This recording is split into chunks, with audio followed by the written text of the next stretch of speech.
ঝন্টু সাহেব, আমরা লাইফে সবাই কিছু না কিছু দুঃখ, কষ্ট, বেদনা এবং সংগ্রাম এবং স্ট্রাগল দেখেছি।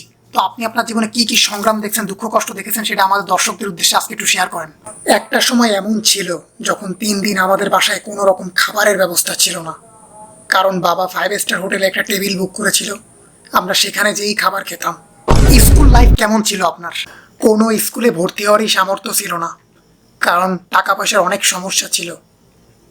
তাই বাবা নিজের স্কুল ছিল, সেখানেই পড়াশোনা করেছি। One of the best school of our city. School জীবনের একটা কথা মনে পড়লে আমার এখনও কান্না চলে আসে।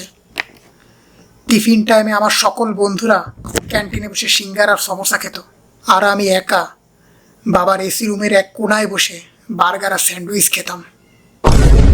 মাঝে মাঝে তো এতটাই অবস্থা খারাপ ছিল আমার, সামান্য পিৎজা, বিরিয়ানি আর কোল্ড ড্রিঙ্কস খেতাম। এখনও কান্না চলে আসে আমার এই কথাটা মনে পড়লে। খুবই হতদরিদ্র অবস্থা ছিল। স্কুল জীবনে বন্ধুদের সাথে সময় কেমন কেটেছে? আমি যখন স্কুলে পড়তাম, আমার এক একটা বন্ধু চিড়িয়াখানা, বাণিজ্য মেলা, কুয়াকাটা, শিশু পার্কে ঘুরতে যাইতো, আর আমি একা একা সামান্য 15 জন বন্ধুদের নিয়ে ইউরোপ, দুবাই, আমেরিকা, সিঙ্গাপুর ঘুরতে যেতাম। এতটা হতদরিদ্র অবস্থা ছিল আমার। স্কুলে যাতায়াত কিভাবে করতেন?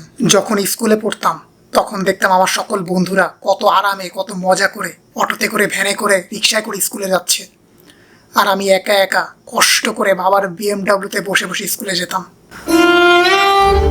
এতই যখন কষ্ট ছিল আপনার জীবনে, তাহলে ভাত খাওয়ার ব্যবস্থা কিভাবে করতেন? This is so emotional. এটা বলতে গেলে আমার পানি বেরিয়ে হয়ে যাবে নিচ দিয়ে, সরি, মানে চোখ দিয়ে। মানে এটা বলতে গেলে আমি ছোট সত্যি সত্যি কেঁদে দেব। আমাদের ঘরে কখনো ভাত রান্না হইতো না, কারণ বাবা মার পছন্দ ছিল ইটালিয়ান খাবার আর আমার পছন্দ ছিল চাইনিজ খাবার। তাই ভাত কখনো চোখেই দেখিনি। শুধু চাইনিজ খাবার, ইটালিয়ান খাবার আর বিরিয়ানি রান্না হতো, ভাত কখনো চোখে দেখিনি। কারো কাছে টয়লেট পেপার আছে? চোখের পানিটা মুছবো আমি।